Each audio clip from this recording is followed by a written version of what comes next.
Campaign ah. Lagi campaign. Mayroon na yun. Hindi ko ngayon.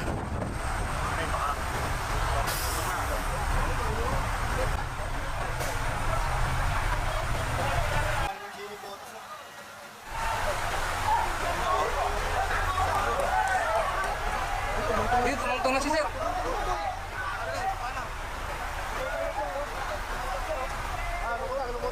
Wala, tumungtong.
Yung dalawang nakagulong nga ron.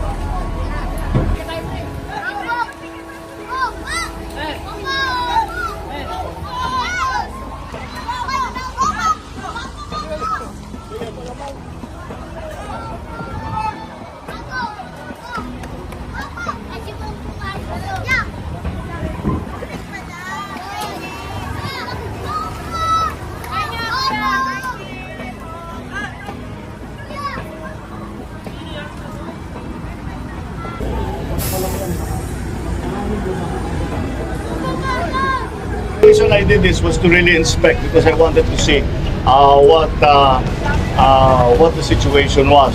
It's really different reading the piece of paper than actually seeing it and seeing what people have to go through. So, Valenzuela has the usual problem. Talagang basin yan lagi nababaha ang Valenzuela.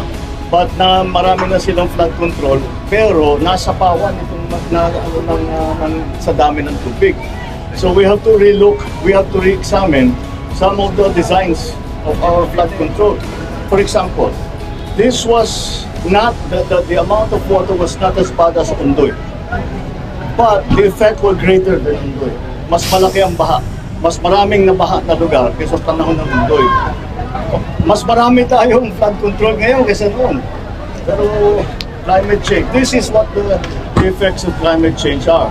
What we have seen is that one of the most important parts that nagka-problema was that navigation gate that we went to na nasira because binangga ng isang barko basta hindi sumunod sa instruction, sinira niya. That is why Navotas is still 80% underwater.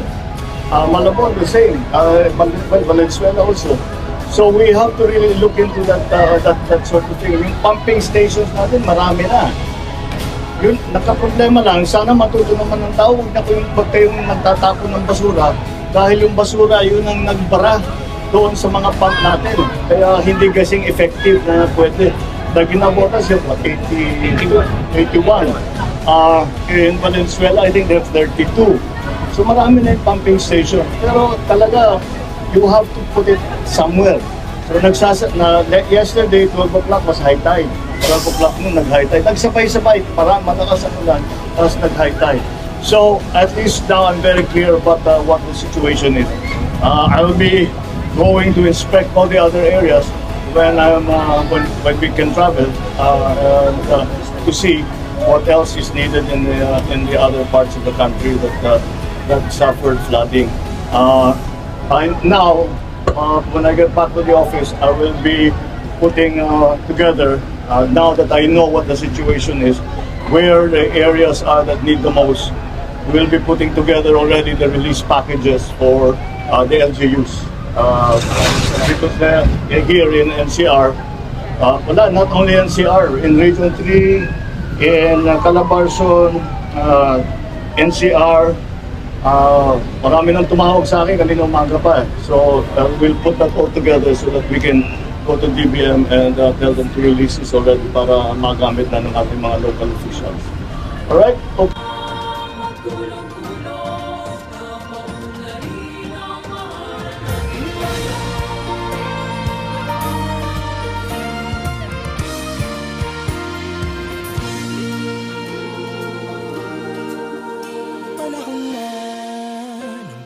Bago dahil sa ito ay kinakailangan tayo na magtulong-tulong, napaunlarin ang mahal nating bayan.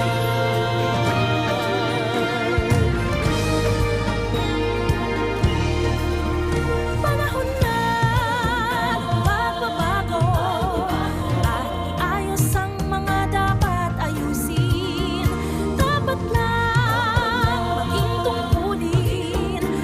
Bawat mamamayan dito sa atin, gawin ng pagbabago patungo sa pag-asenso, magsikap ng mabuti at nang guminhawa tayo, itago malaki na